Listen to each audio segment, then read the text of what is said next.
क्या आप एक रियल एस्टेट एजेंट हैं या आप एक रियल एस्टेट एम्प्लॉय हैं या हो सकता है आप एक बिल्डर या डेवलपर हो या मेरे दोस्तों ये भी हो सकता है कि आप एक होम बायर हो, इन्वेस्टर हो। आप इसमें से कोई भी रोल प्ले कर रहे हो या भविष्य में घर खरीदना चाहते हो, ये वीडियो आपके लिए बहुत इंपॉर्टेंट हो सकता है और बहुत लॉस हो सकता है आपका अगर आपने ये पूरा वीडियो नहीं समझा या देखा तो। क्योंकि इस वीडियो में मैं आपको बताने वाला हूं कि होम बायर्स क्यों रिजेक्ट कर देते हैं किसी भी बिल्डर का प्रोजेक्ट। ऐसे छुपे हुए सीक्रेट, ऐसे पॉइंट्स जो आपको एक बहुत डिटेल लेवल में ये बताएंगे कि क्यों कभी कभी किसी बिल्डर के प्रोजेक्ट में एक एजेंट चैनल पार्टनर 100 विजिट करा देता है पर एक बुकिंग नहीं होती है। एज अ बिल्डर डेवलपर आप सोचते रह जाते हैं कि मेरी नज़रों में तो सब कुछ सही है पर लोग आते हैं जाते हैं, बुकिंग क्यों नहीं होती है।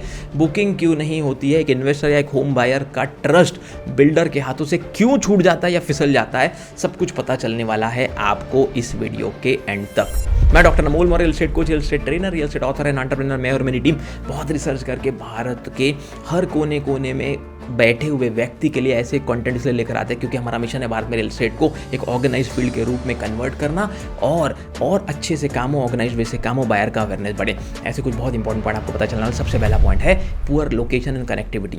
बहुत सारे बिल्डर एंड डेवलपर ऐसी जगह पे प्रोजेक्ट बनाते हैं जो जगह उन्हें सस्ती मिल जाती है। अब जगह सस्ती मिल जाने से उन्हें क्या लगता है कि भाई यहाँ पर सस्ते रेट में बेचेंगे तो बिक ही जाएगा, पर ऐसा नहीं होता। अगर लोकेशन अच्छी नहीं है, कनेक्टिविटी अच्छी नहीं है, आजू बाजू का इन्वायरमेंट अच्छा नहीं है, पतले पतले रास्तों से आपके प्रोजेक्ट तक जाना पड़ता है, तो फिर बाद में जब आप प्रोजेक्ट शुरू करते हैं और जब क्लाइंट की विजिट शुरू होती है तो ये बहुत बड़ा मेजर रीजन होता है जिसकी वजह से क्लाइंट बुकिंग नहीं करता।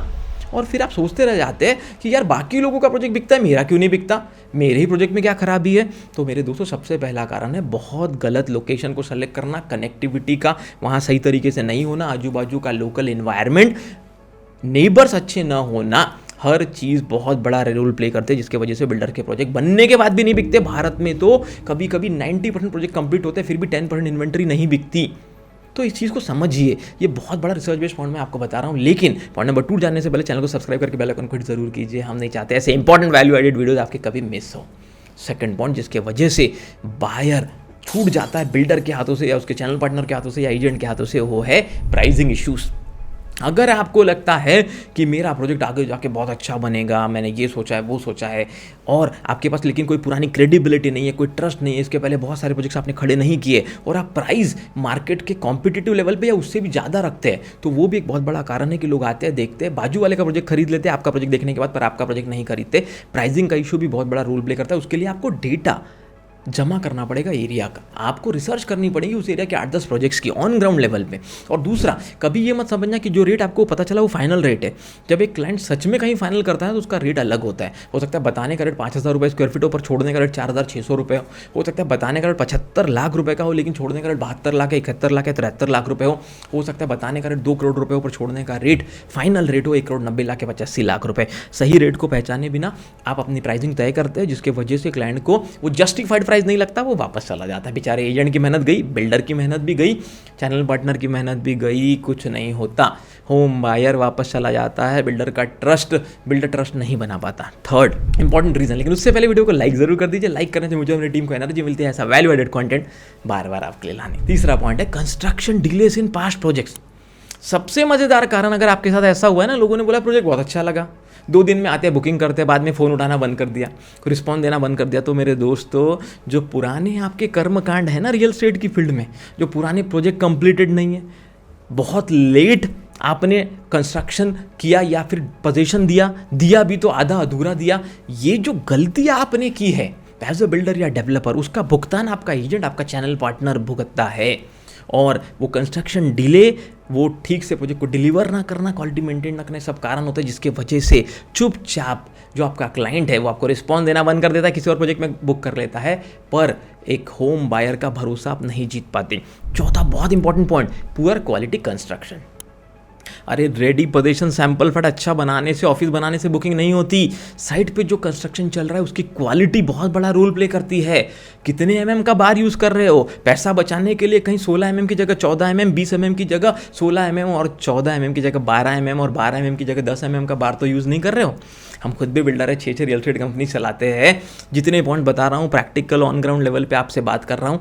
चाहे लेआउट में रोड का कंस्ट्रक्शन हो, चाहे लेआउट की गार्डन की वॉल हो, चाहे बिल्डर का प्रोजेक्ट हो, क्वालिटी कंस्ट्रक्शन देखकर भी लोग बुकिंग करते हैं जब वो ऑन साइट पे विजिट करते हैं। वॉल की विड्थ कैसी है, ब्रिक्स कैसी यूज़ कर रहे हो, प्लास्टर कितना सीधा आ रहा है, सब कुछ लोग देखते हैं। कच्चे प्रोजेक्ट में भी आजकल लोग देखते हैं, अधूरे प्रोजेक्ट में या काम चल रहे प्रोजेक्ट में भी लोग देखते हैं। तो पुअर क्वालिटी कंस्ट्रक्शन एक बहुत बड़ा रीज़न है जिसकी वजह से एक एजेंट, चैनल पार्टनर या बिल्डर की मेहनत भी चली जाती है। बिल्डर को ज़्यादा नॉलेज ही नहीं होता, पैसे आए, बिल्डर बन गए, वेंडर्स उनको बेवकूफ़ बनाए जा रहे हैं। वेंडर कैसा भी काम करे, बिल्डर को समझ में नहीं आ रहा, उसको लगता है एंड प्रोडक्ट इंपॉर्टेंट है।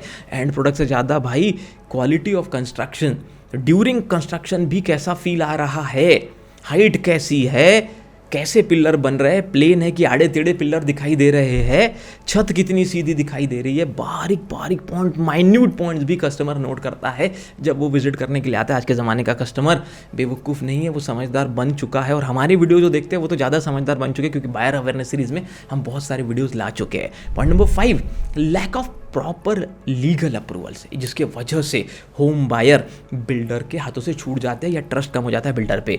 जब आप या कोई बायर या होम बायर या इन्वेस्टर पेपर्स के बारे में पूछता है, मास्टर फाइल के बारे में पूछता है, अप्रूवल लेटर के बारे में पूछता है, रेरा सर्टिफिकेट के बारे में पूछता है, फाइनल सैंक्शन प्लान के बारे में पूछता है, तो आप उसे समय पर डॉक्यूमेंट प्रोवाइड नहीं करते, जिसकी वजह से उनका ट्रस्ट लूज हो जाता है। हो सकता है क्लाइंट को बहुत अच्छा लगा, बुकिंग भी करने वाला हो, एग्रीमेंट भी करने की इच्छा बना चुका हो, आने वाला हो एग्रीमेंट करने, लेकिन मेरे दोस्तों जब आपसे पेपर उसने मांगे तो आपने नहीं दिए। चैनल पार्टनर पेपर नहीं दे रहा, एजेंट पेपर नहीं दे रहा, एम्प्लॉय पेपर नहीं दे रहा, बिल्डर भी पेपर नहीं दे रहा है, ट्रस्ट कम हो जाता है। अगर आपका काम सही है, अगर आपका प्रोजेक्ट रेरा अप्रूव्ड है, रेरा अप्रूव्ड नहीं भी है तो भी कोई प्रॉब्लम नहीं है, लेकिन आपकी फाइल, मास्टर फाइल क्लियर है, अप्रूवल पूरा है, तो दीजिए।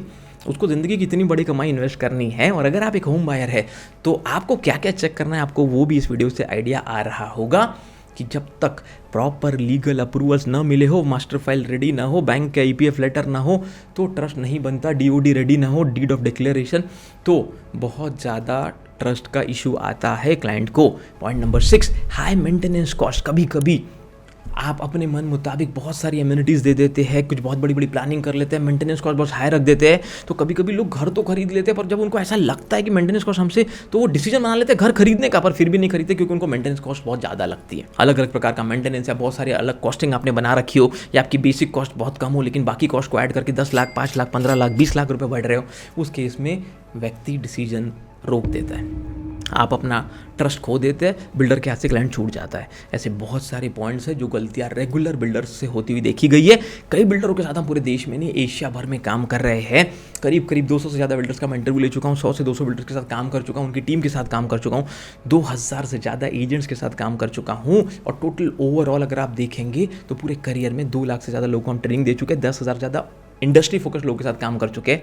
ये जितनी भी चीज़ें हम आपको बता रहे हैं, ये प्रैक्टिकली ऑन ग्राउंड लेवल पे जो लोग प्रॉब्लम फेस करते हैं, या जो चीज़ें होती है, या किसी प्रोजेक्ट में 100 विजिट होने के बाद भी बुकिंग नहीं होती है, उन सब के कारणों का निचोड़ मैं आपको इस वीडियो के थ्रू बता रहा था। लेकिन एक बहुत अच्छी चीज़ जो आपने की है वो है हमारे चैनल को एशिया का number 1 real estate training coaching channel बनाया, उसके लिए आपका तहे दिल से धन्यवाद। हमारी book real estate game changer को एक नेशनल बेस्टसेलर बुक बनाने के लिए बहुत बहुत धन्यवाद। किसी और टॉपिक पर वीडियो देखना चाहते हैं ज़रूर कमेंट करके बताइए। हमारा एक ही मिशन है, भारत में रियल एस्टेट एंटरप्रेनर कम से कम 1 लाख एंटरप्रेनर को कोच करे, ट्रेन करे, एम्पावर करे, और उनके थ्रू अगर 50 से 100 जॉब एक व्यक्ति क्रिएट कर सका, 50 लाख से 1 करोड़ नए जॉब क्रिएट हो सकते हैं। उसी पर नेक्स्ट बुक आ रही है, how real estate can create 1 crore jobs and can save 50 lakh lives. तो किसी और टॉपिक पर वीडियो देखना चाहते हो ज़रूर कमेंट करके हमें बताइए। और अगर आपको लगता है कि आपको एक ultra successful, ultra rich builder बनना है, डेवलपर बनना है, आपको चीज़ों को सीखना है और अपने बिजनेस को बहुत एनहांस करना है, तो हमारे बोर्डलाइन नंबर पे कांटेक्ट कर सकते हैं। डिस्क्रिप्शन में जाकर आरजीसी सीईओ कोचिंग का फॉर्म फिल कर सकते हैं। अगर हमारी टीम आपको सेलेक्ट करती है तो हो सकता है 50,000 रुपये का अमूमन जो क्लैरिटी कॉल होता है 1-to-1, वो आपको एज ए गिफ्ट हमारी टीम की तरफ से मिल सकता है। थैंक यू सो मच, मिलते हैं नेक्स्ट वीडियो में।